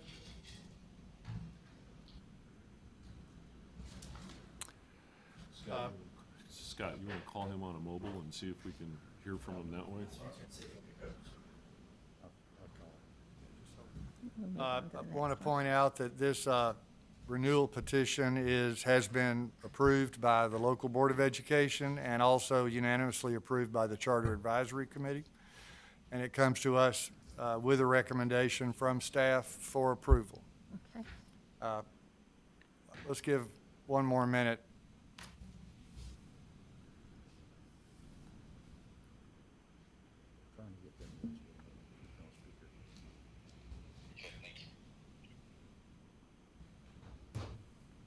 We okay? Yeah, I'm gonna keep him here until we get him Okay. in here, All okay? Is he going to make any? Does Mike want to make any comments? Just, You wanna make any comment? do you have a question? Do you have a question, Mike? I don't think he's heard anything thus far, so Oh, okay. he's still in like a waiting room, so, okay. Well, are there any objections to us placing this on the consent agenda for tomorrow's Committee of the Whole meeting? No. Hearing none, we'll place it on the consent agenda. And let's move on to the next item. Thank you all. Thank you. Thank you very much for being here today. Thank all of you for coming. Second agenda item is the charter renewal for the Fulton Academy of Science and Technology. Dr. Taylor? A second. And for Mr. Roy, you may just want to check and see if he has the right link for the committee. So I want to make sure he's not calling into like the Rules Committee one too, because they're separate links. Okay, the next school, we have my list.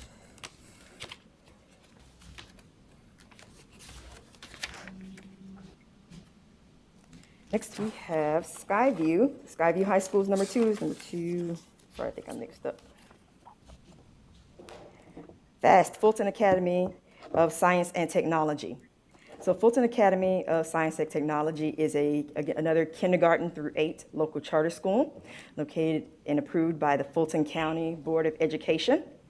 The Fulton County Board of Education approved FAST for a 5-year charter in December 2020. FAST, much like the other 2 charter schools that you will hear from today, also received their recommendation from the Charter Advisory Committee. Their essential features include a focus on STEM education, science, technology, engineering, and mathematics. And they are, as you know, Fulton County is a stretch of a district that spans some 70 miles, and so they are located in the northern half of the district. We do have some representatives from Fulton Academy of Science and Technology, I believe, on the line. So we'll give them the opportunity to share information about their school. All right. So good afternoon, committee members. My name is Joseph Hackman. I'm the chair of the governance board. Hopefully everybody can hear me clearly. With me today, I have a few board members, June Erickson and Dr. Yvonne Fox are here, and also we have Principal Bynum as the principal of the school. So I'll turn it over to June Erickson to kind of provide some background around what FAST is all about. Hi there. Thank you so much for having us. So 5 years ago, I was here to talk with you about a dream for a school based on the idea that children could be taught to be innovators, that innovators are made, not born. In the past 5 years, we have certainly had many challenges, but in front of all of those challenges, the dream was front and center, and we are delivering on that dream. Our kids spend 4 hours a week, in addition to their regular schedule, learning how to be innovators by practicing the steps of the design thinking process with real-world challenges. Innovation class is a true differentiator for FAST and will be a true differentiator for our students as they move through kindergarten through 12th grade and hopefully onto college. The core of FAST, innovation class, design thinking, and a capstone project, is now the core concept for a new high school our authorizer, Fulton County Schools, is opening as a choice high school next fall. One of our board members was a significant contributor to the overall design of the new high school. That means that the dream we have for FAST, is spreading. During our first charter term, we became STEM certified and accredited, as we had promised to do. During our first charter term, we maintained a responsible balance sheet with a significant reserve. In the next charter term, we hope to buy out our property to reduce our lease expense so we can do more with our kids. We promised to maintain financial oversight in our first term, and we accomplished that. We have a very strong board to continue that oversight. In our first charter term, we promised to maintain a well-balanced and accountable governing board. We have delivered on that promise and continue to spend time and energy on board training and development. While we did not beat the odds our first year, we were in the expected range our second and third years. The pandemic certainly altered our plans for the last year and this year, but we continue to use map testing to know where our children are in terms of progress and to ensure all children are advancing as expected. In short, we believe we are a great addition to our community, to our district, and to the state, and we hope that you will approve us for another charter term.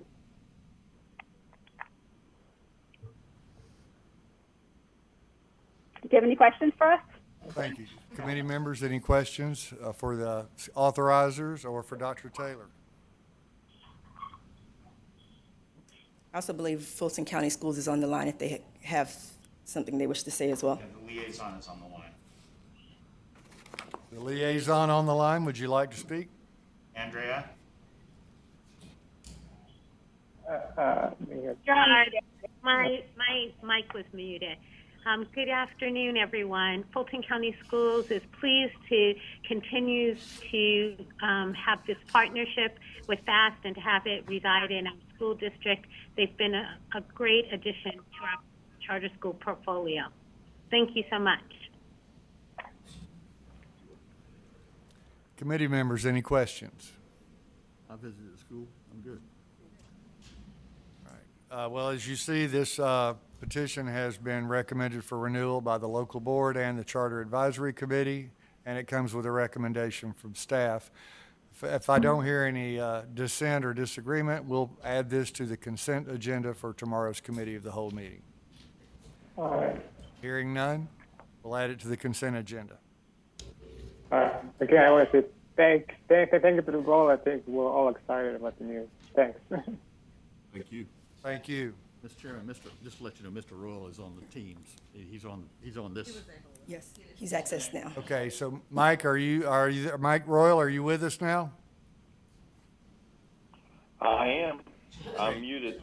Great, thank you. Any questions for the FAST, the school, their staff, or the DOE staff before we move on? None for me at this time. Thank you. Okay. All right, item number 3 is a charter renewal for Skyview High School. Skyview High School is a grades 9 through 12 local charter school authorized by the Fulton County Board of Education and is seeking a renewal for a second charter term. Skyview does serve a student population that is typically at risk of not completing high school and is 42% economically disadvantaged. Their essential features include 2 5-hour instructional sessions each day, a blended learning instructional model, and wraparound social services to support students' needs. Skyview was approved by the Fulton County Board of Education in December of 2020 for a 3-year charter renewal. And the Charter Advisory Committee also recommends a 3-year renewal for Skyview for July 1st, 2020 through June 30th, 2024. There are members of Skyview that are here as well. You mean July 1st, 2021? 2021, I'm sorry, Okay, thank that's you. fine. We talked about July 1st, 2020 earlier. Got Yeah, reminded. that's all right. Hello, my name is Josh Chamberlain. I'm the treasurer of the board. now exiting. I'm here with a group representing Skyview. We started the program. This is Principal Strickland as well. We started this school with the key focus of focusing on at-risk students who were potentially going to drop out. We were worried about several different things that we really wanted to create a school that was specific for them. When you think about the stats of the students who come into the school, 45% of them work. We were looking for something that would give them multiple sessions so that they'd be able to attend school. 40% of the students actually end up have children of their own or are helping out with childcare at home. So they really need to be able to have additional social services associated with some of the issues that they deal with. And also, many of the students come significantly behind the rest of their cohort in both math and reading. Many of them come on an average of a 3rd grade reading level and a 4th grade from a math perspective. So we give them sort of a self-based curriculum. It's online, as well as giving them an opportunity for a teacher. So our real focus has been on helping those students have an opportunity for post-secondary success. With that, I'm going to turn it over to Principal Strickland, and we do appreciate you guys considering us. Thank you. Good afternoon. Glad to be in front of you all on today. Josh did a very excellent job of talking about what happens at Skyview. So I just want to chime in and say that the average student who we serve has either already stopped going to school or is in grave danger of not finishing school. And so we have the unique privilege of providing a non-traditional route for those students to be able to continue to engage while they do other things. I think our stats this year will show that 70% or more of our students are gainfully employed, helping to support their families. And so being able to carve out an opportunity to continue their studies is great. The other thing that makes us special, is that we focus on helping them with post-secondary options. That's a big piece for us. Every young person doesn't want to go to a 4-year college, although that's not something we frown upon. But we certainly try and engage them in opportunities to get out into the real work world, to experience things that they might not otherwise consider. so that when they do graduate from high school, they will have something that will be more meaningful and help them to be gainfully employed. So thank you all for your time and your consideration. Gentlemen, could you stay up there just a minute, please? Yeah. Any questions? Just a couple things real quick. I've been an advocate since our first trip out there. For those board members who have not been to Skyview before, I'd like for you to go and see it. It's amazing what they do. The self-tracking, the fact that it's you can be your own motivator, the way your program is designed. I'm also on the Georgia Economic Workforce Development Board, and I would love to get our youth committee out there this year. I talked to Rob about it before, and I think I'd like to coordinate it after COVID kind of goes away. But I want to give you guys kudos. You're working with a populace that I'm afraid we'd lose if we didn't have this. So personal advocate on the board here. I appreciate what you guys do. Mr. Chairman, I want to say that not only do I support the renewal, but you all have been very proactive, and I want you to know how much I and this board appreciate the proactivity to reach out to us to say, you got to come see what we're doing. And it's really important because it's different from typical, right? It's not typical. So it's really important that we understand your mission and how you go about it. I want to say thank you to all of you for just being the kind of folks that want to connect with this board, have invited us all down, and most of us have been, and taken advantage of the tour and just seeing some of your students and the impressive work you're doing. Do you do any dual enrollment or any have any working relationships with VOTEC schools for these kids that don't? Interestingly enough, we do. We recently partnered with Georgia Military College. We had a student who wanted to do dual enrollment there, so our career coach went over, and we were able to institute that this semester. What about with VOTEC schools? So right now, we don't have a dual enrollment program with VOTEC schools, but we work with the Urban League, and they have a similar type of program, Tools for Trade. So we work directly with them with their Tools for Trade program. Not trying to tell you what to do, but it seems like with the students that you're trying to help, that having the opportunity to do some of the trades would be a great alternative to the college curriculum, plumbers, auto mechanics. Yes, sir. So one of the things Fulton has approached us about is helping with the CTA piece. Electricians. Yes, sir. One thing, and you mentioned the post-secondary work that you're doing, helping kids interact with that. I think that's terrific. There's a company up in Gainesville called IMS Gear, which has a internship program, and it is post-secondary, and it is in congruence with Lanier Technical College. But what's great about it, it's an internship, paid internship while they're going to school. So these kids have an opportunity to make $100,000 or $150,000 while they're in school, learning the skills, and it's an international company. So either they can, it might open their eyes to something they never thought about. Do you know what I mean? Even, they might want to stay in Flowery Branch and work there, but there's plants in Germany and Canada and Mexico, and these kids that are trained through this program have a real leg up. So, and I'm coming out to see you soon, so we'll talk about that more then. Awesome. Thank you. I had the pleasure to visit last month with Ms. Petty and Vice Chair Downey, and I was really impressed. So I think what you're doing is great, so keep it up.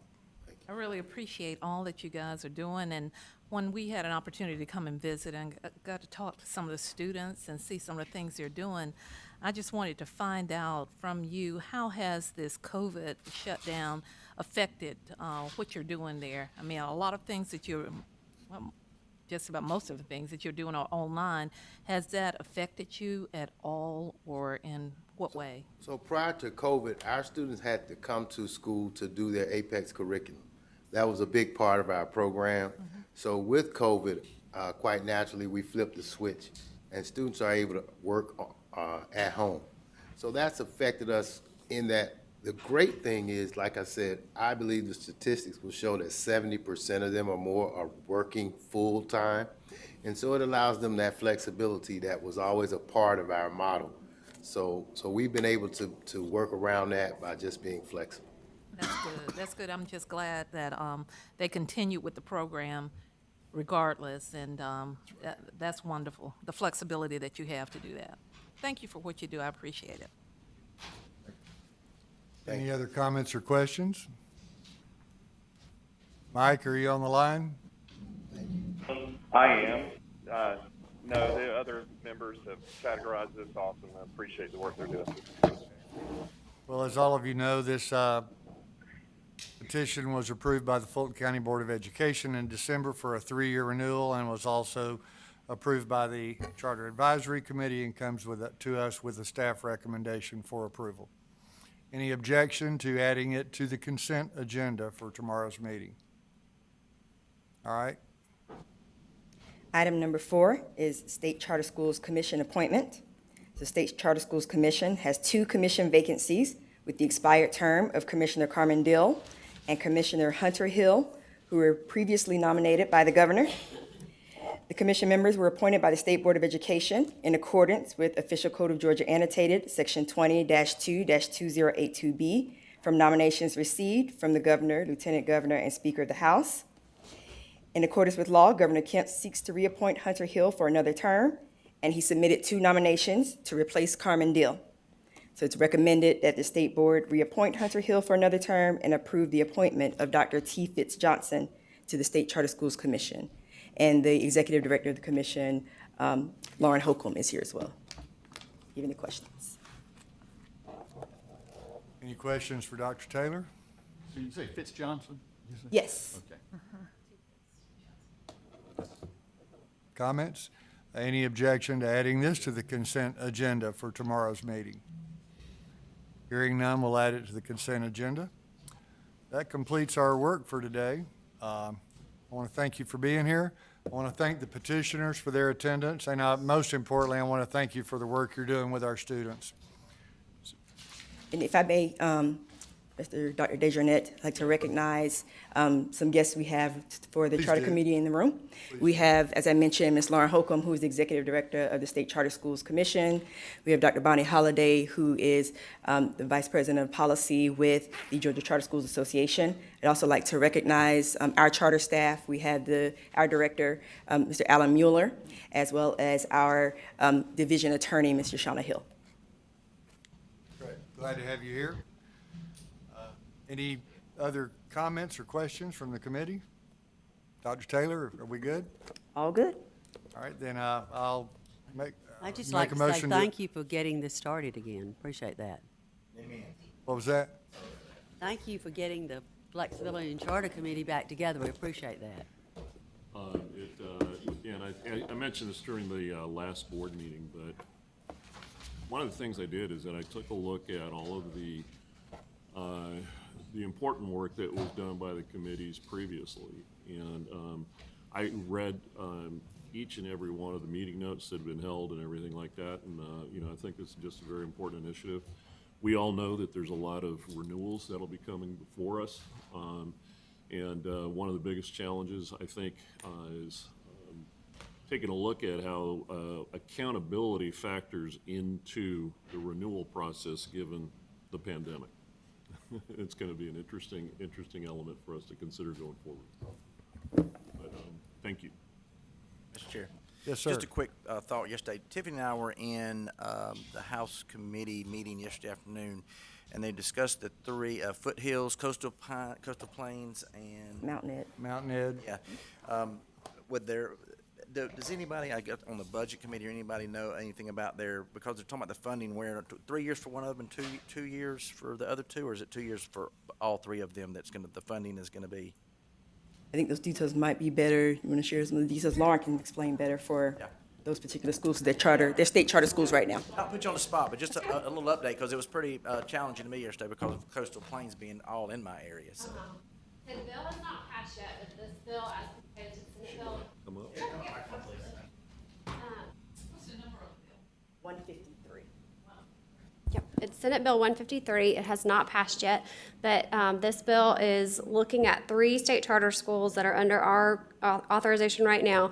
They are unique state charter schools in that they are comprised of superintendents in the regions that they serve. And most state charter schools, as y'all probably know, operate outside of the purview of their superintendent. So it's a great thing that they've got the superintendents working with them, but it makes them very unique. And there's been some concern from the legislature that the commission may not be the appropriate place for them because state charter schools receive a proxy for local funds because they don't get any local funds from their districts since they're operating outside of the districts. Most of the time, they've been denied through the petition process by their local district. So this bill would move them over to be under DOE and under the state board, and I understand the pro tem has run this by you and that you were comfortable with it.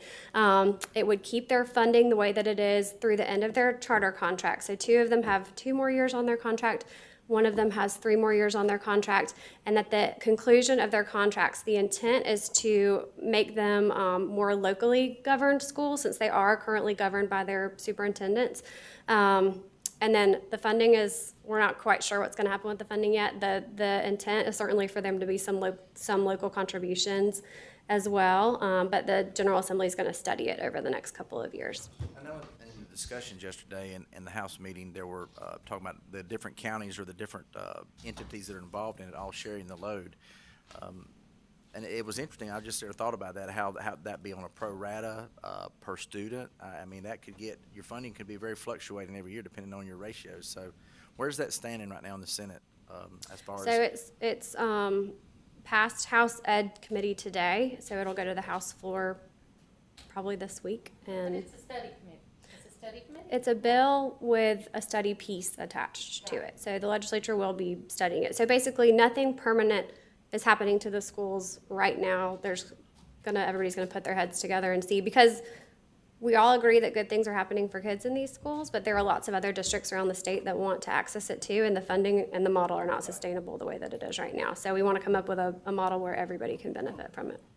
Well, I think it's kicking the can for a good reason, but I mean, Yes, it is kicking the can, I will say that, but I mean, it's still a tricky complex because problem. That's 2 years though that we can come up with a solution. So depending on funding and processing and all the rest of it. But thank you. I didn't mean to put you on the spot. Oh, no, I'm happy Great to. update. I've Thank you. been, I'm very well versed in these schools after this has gone through the legislative process, but I think everybody feels good about the solution where we are now, and we'll have to keep talking about it, so. Thank you. Any other questions or comments? Hearing none, this committee stands adjourned.